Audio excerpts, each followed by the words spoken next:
Hello everyone and welcome back to this channel, and I'm going to walk you through how to be eligible for Lazypay. You see, to be eligible for Lazypay, you generally need to meet the following basic criteria. 1. You must be a resident of India.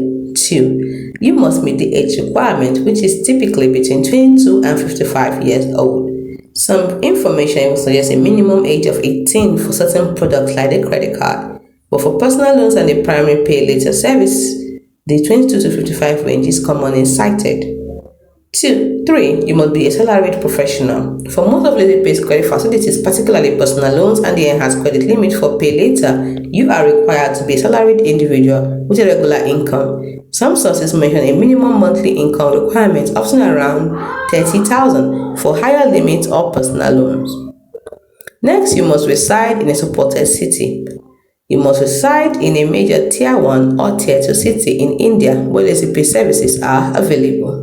Next, you must have completed the Know Your Customer process by providing necessary identification and address proof documents like PAN card and Aadhaar card, and potentially a selfie and bank account details. You see, when you meet this criteria, it does not guarantee approval, as Lazypay also uses an internal trust score and risk profiling based on your transaction history and other factors. However, these are the fundamental requirements to be considered for Lazypay services. Hope you found this video helpful.